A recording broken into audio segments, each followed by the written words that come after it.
जय हिंद। स्वागत करते हैं आपका हमारे अपने यूट्यूब चैनल सोल्जर्स आर्मी तैयारी पर।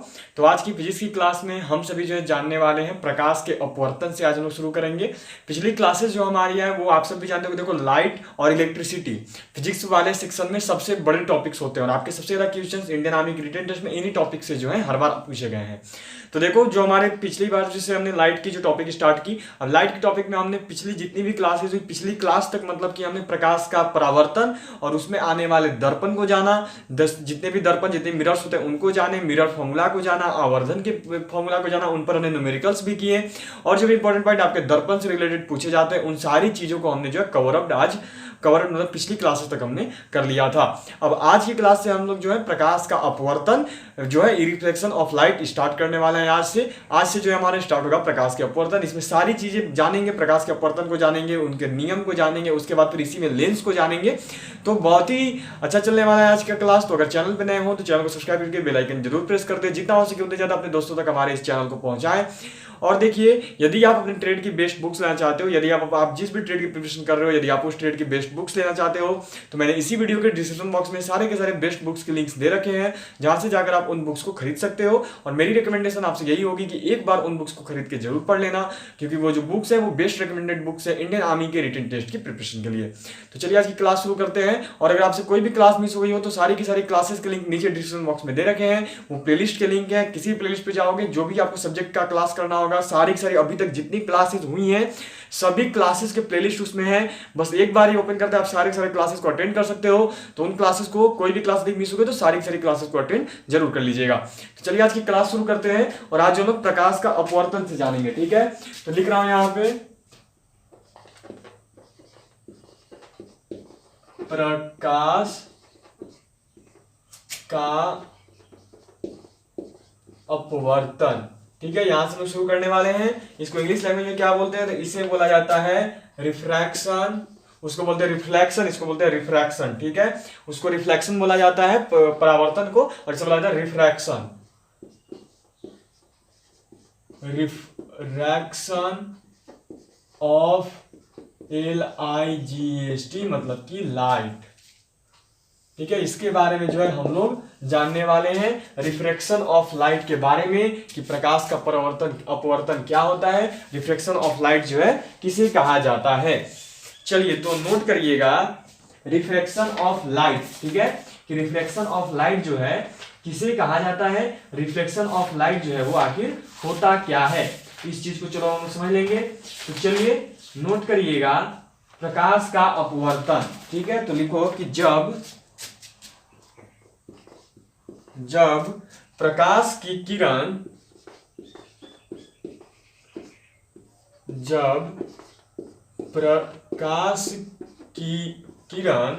जब प्रकाश की किरण एक माध्यम से दूसरे माध्यम जब प्रकाश की किरण एक माध्यम से दूसरे माध्यम में प्रवेश करती है,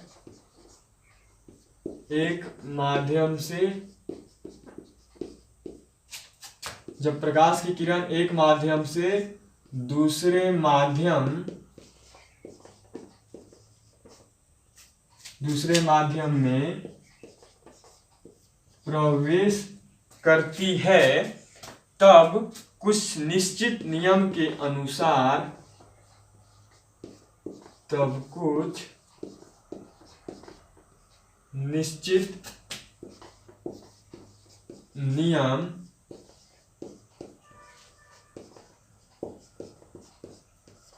कुछ निश्चित नियम के अनुसार अपवर्तित हो जाती है। ठीक है, तब कुछ निश्चित नियम के अनुसार अपवर्तित हो जाती है। इस घटना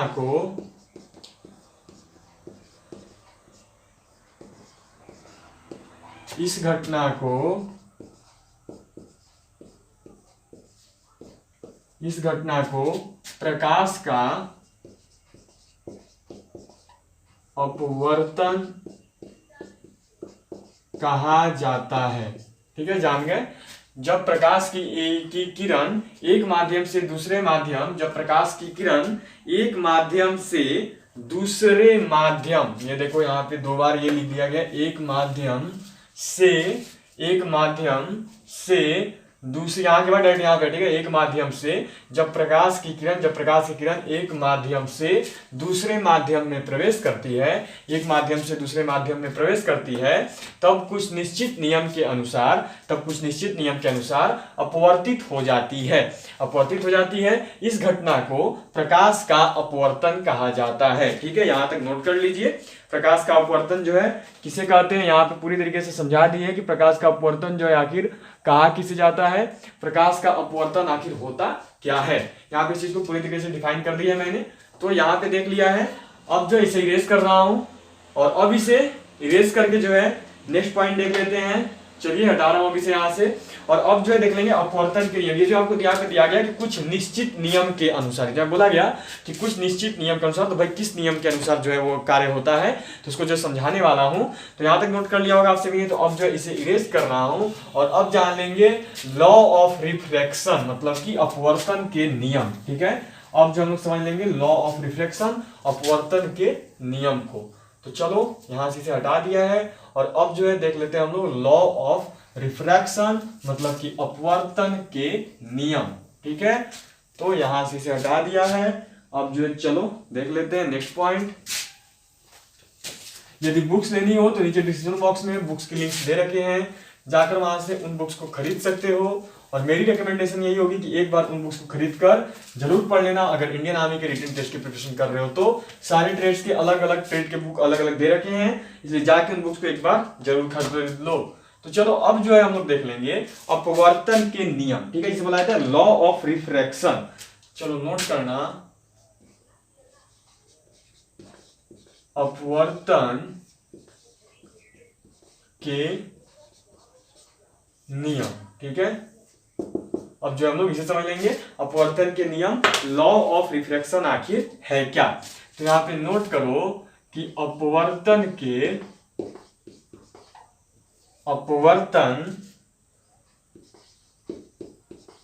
के नियम दो प्रकार के होते हैं। ठीक है, अपवर्तन के नियम दो प्रकार के होते हैं। There are two types of the refraction. ठीक है, इसे बोलेंगे कैसे, तो इसे लिख देंगे there are two types of the refraction. तो रिफ्रैक्शन के कितने रूल्स हैं, दो रूल्स हैं, मतलब कि अपवर्तन के कितने नियम है, तो अपवर्तन के टोटल दो नियम है। दोनों रूल्स को देख लिया जाए कौन कौन से नियम है। तो पहला नियम नोट करो कि आपतित किरण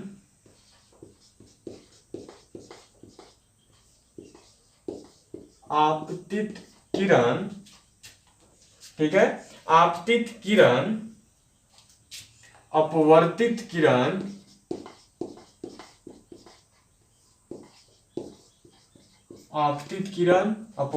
किरण तथा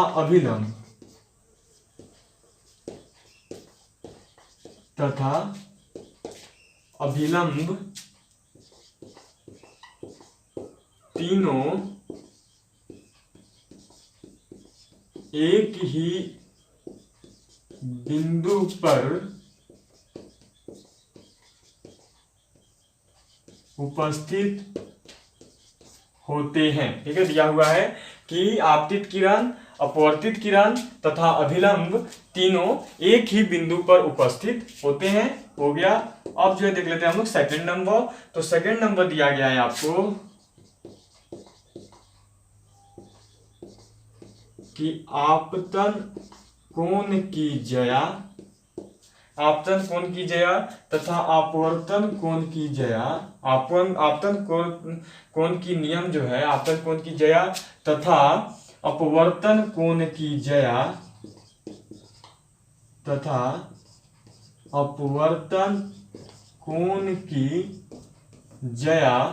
आपतन कोण की जया तथा अपवर्तन कोण की जया के अनुपात का मान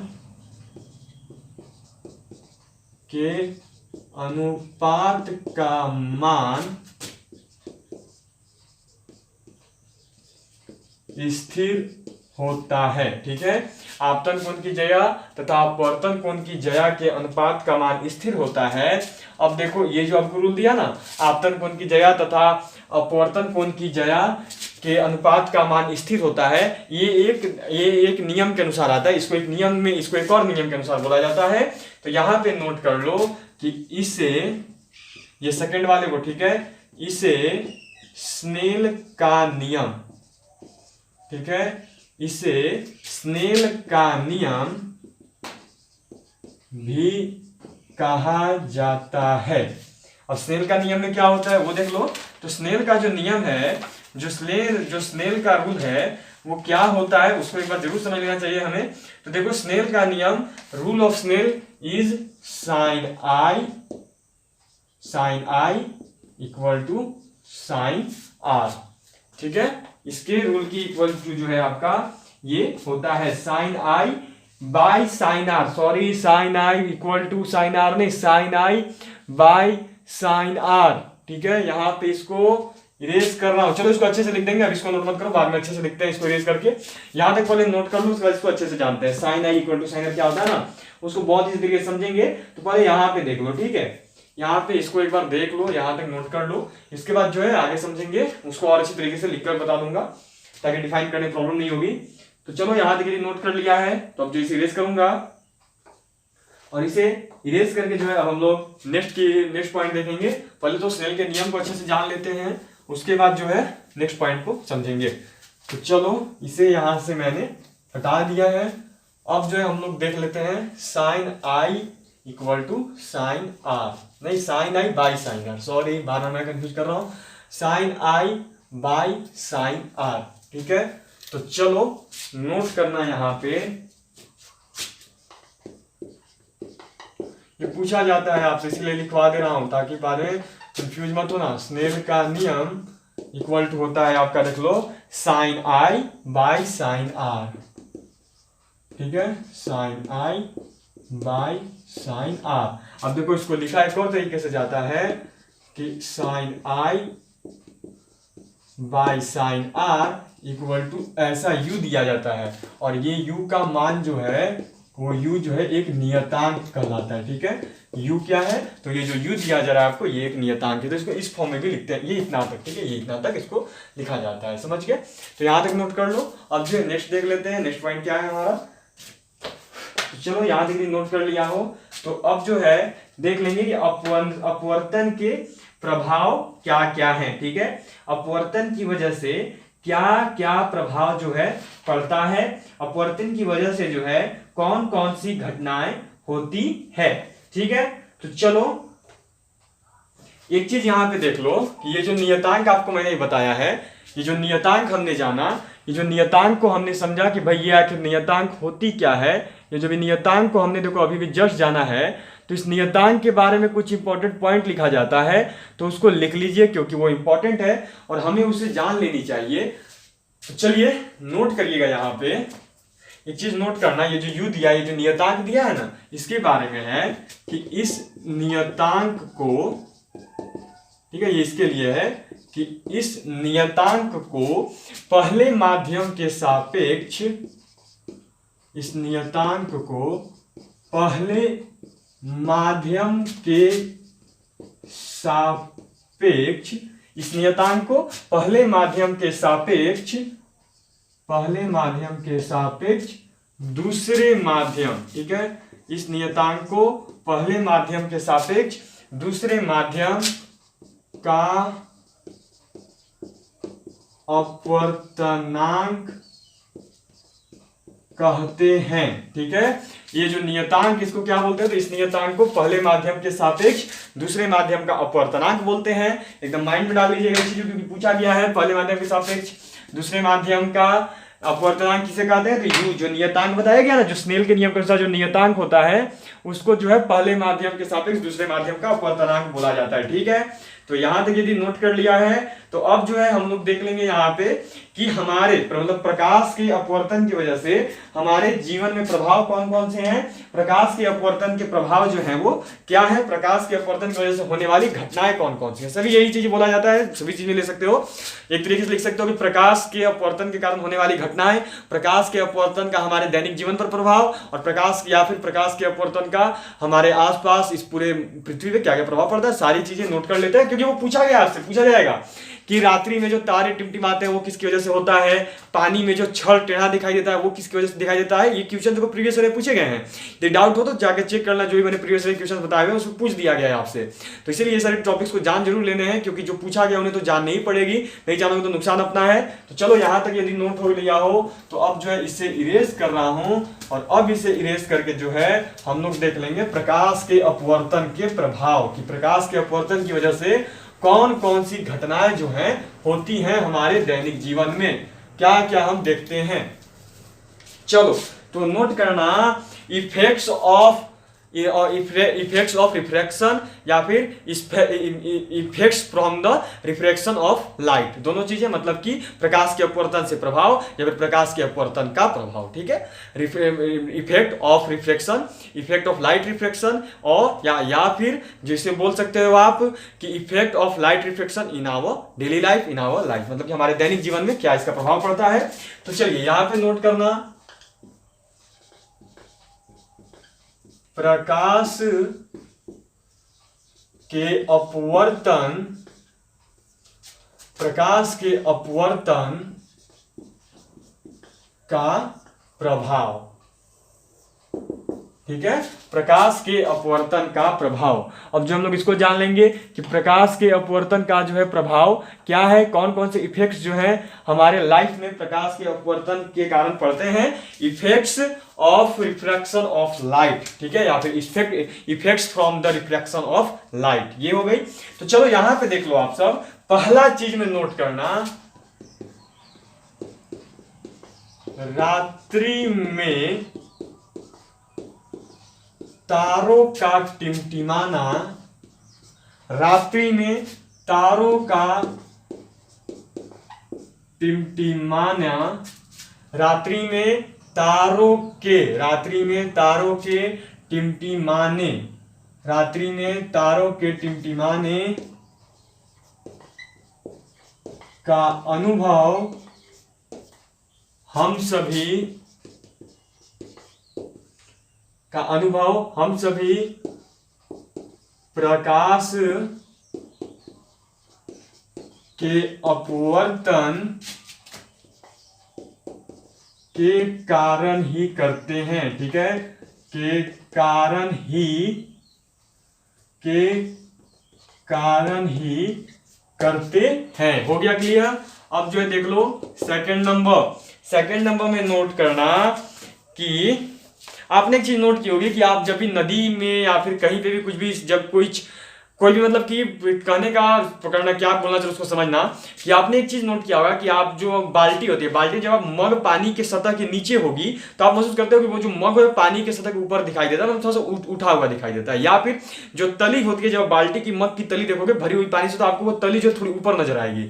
या फिर जो सिक्के पानी में जब आप डालकर देखोगे, जब पूरी बाल्टी भरी हुई है ऊपर से, जब सिक्के डाल के देखोगे तो आपको लगेगा कि सिक्का थोड़ा ऊपर है। या फिर नदी में अनुभव की होगी कि जो नदी के जो कंकड़ पत्थर होते हैं वो आपको थोड़े ऊपर नजर आते हैं, ऐसा आपने अनुभव किया होगा। तो ये सब भी जो है आपके प्रकाश के अपवर्तन के कारण ही होते हैं, और ये सब प्रीवियस ईयर में पूछे गए हैं। तो इसका नोट कर लो यहां पे कि पानी में भरे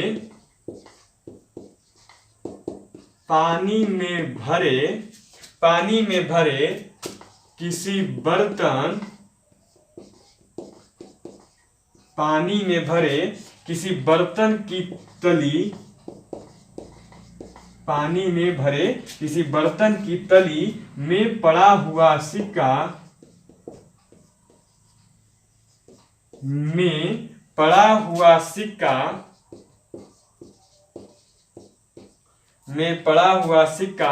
ऊपर उठा हुआ दिखाई पड़ता है, ठीक है, ऊपर उठा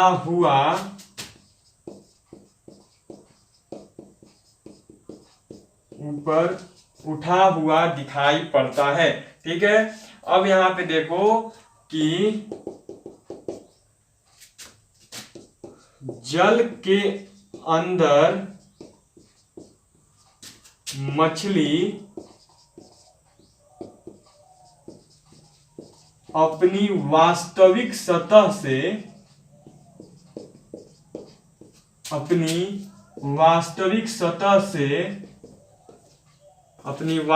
सतह से थोड़ा ऊपर दिखलाई पड़ती है। ठीक है, अब यहाँ पे देखो कि यहां तक थर्ड नंबर तक नोट कर लिया, आप सभी ने थर्ड नंबर तक नोट कर लिया होगा।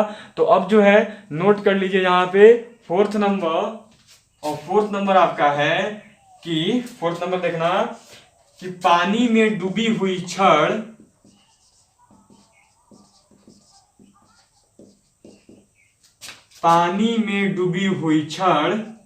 टेढ़ी दिखाई देती है। ठीक है,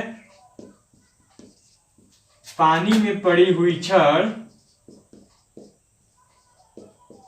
टेढ़ी दिखाई देती है। जो पानी में डूबी हुई छड़ होती है वो आपको थोड़ी टेढ़ी दिखेगा, थोड़ा सा टेढ़ा है छड़ हो सकती है, या फिर कोई भी आप लंबी सी जो भी डंटा या फिर जो लंबा सा मतलब कि जो डंटे बनाए जाते हैं, ये सभी जो आप जब आप लंबे से छड़ को जब आप उस पानी में डुबाओगे तो आपको थोड़े से वो टेढ़े नजर आएंगे, जैसे वो थोड़े टेढ़े हैं। तो यहाँ तक हो गया, दिखाई पड़ती है। अब यहाँ पे एक और चीज है आपको कि यहाँ पे थोड़ा सा है इसमें सूर्य को लेकर भी पॉइंट आपके एग्जाम से पूछा गया, तो यहाँ तक नोट कर लिया होगा। यदि तो अब जो इसे इरेज करूंगा और इसे इरेज करके केवल उस एक पॉइंट को लिख दे रहा हूं ताकि क्लियर हो जाए, बचा नहीं रहे। तो चलो यहाँ तक नोट कर लिया होगा, ज्यादा नहीं, केवल ऊपर वाला इरेज कर रहा हूं और बस लिख दे रहा हूं।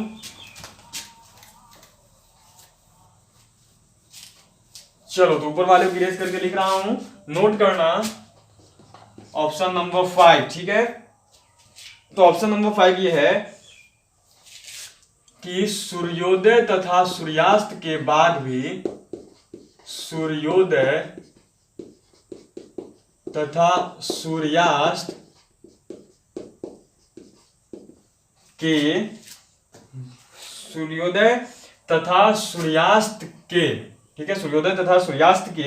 कुछ समय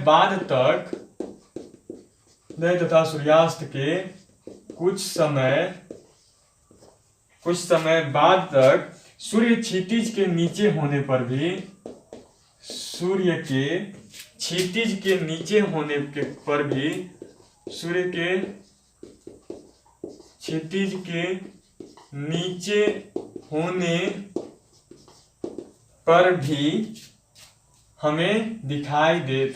हमें दिखाई देना। लिखा हुआ क्या है कि सूर्योदय तथा सूर्यास्त के कुछ समय बाद तक सूर्य के क्षितिज के नीचे होने पर भी हमें दिखाई देना। यही जो है कुछ रीजंस हैं आपके, इन्हीं कारणों की वजह से जो है कुछ प्रभाव होते हैं और इन्हीं की वजह से जो है हमें क्वेश्चंस पूछे जाते हैं इन सारे पॉइंट से जुड़े हुए। तो देखो सारी क्लियर कर दी है। प्रकाश का अपवर्तन जो है यहाँ पे क्लियर हो रहा है। रिफ्लेक्शन के बारे में जो भी रूल्स हैं वो हमने क्लियर कर ली हैं। अब जो है कल आंतरिक परावर्तन के बारे में हम सब जानेंगे, जो इंटरनल रिफ्लेक्शन होते हैं उनके बारे में जानेंगे। ठीक है, क्योंकि उससे जुड़े हुए कुछ क्वेश्चन आपके पूछे गए, मरीचिका ये सबसे आपके इंडियन आर्मी रिटन टेस्ट में, और फिर के कितना रिफ्लेक्शन होता है पानी में, कितना कांच में होता है, सारी चीजें पूछी गई हैं, तो उनको जान लेनी है हमें। तो आज देखो पूरी क्लियर कर दी है अपवर्तन को, रिफ्लेक्शन को पूरी तरीके से। कल इंटरनल रिफ्लेक्शन को जानेंगे, आज जो रिफ्लेक्शन को बहुत ही अच्छी तरीके से हमने समझ लिया है। पूरा का पूरा पॉइंट जो भी आपके इंडियन आर्मी रिटन टेस्ट में रिफ्लेक्शन परावर्तन से जुड़ा हुआ आता है उसको आज क्लियर किया है, कुछ भी नहीं मिस किया है हमने। तो अभी के लिए इतना ही, मिलूंगा आपसे नेक्स्ट आज सुबह 11 बजे, जिसमें लेकर आया 11:15 में। ठीक है, आज सुबह 11:15 में मिलूंगा आपसे, जिसमें लेकर आया हूंगा मैं आपके लिए आज की मैथ की क्लास को लेकर। और आप सभी को पता है कि हमारी मैथ की क्लासेस में कल से ही हमने कंपाउंड इंटरेस्ट को शुरू किया था, चक्रवृद्धि ब्याज को, और इसी को आज लेकर आगे बढ़ेंगे। तो मिलिए हमसे सुबह 11:15 में, 11:15 में, जिसमें मैं लेकर आऊंगा आपके लिए आज की मैथ की क्लास को। तो अभी के लिए इतना ही, फिर मिलूंगा आपसे, तब तक के लिए जय हिंद एंड जय भारत।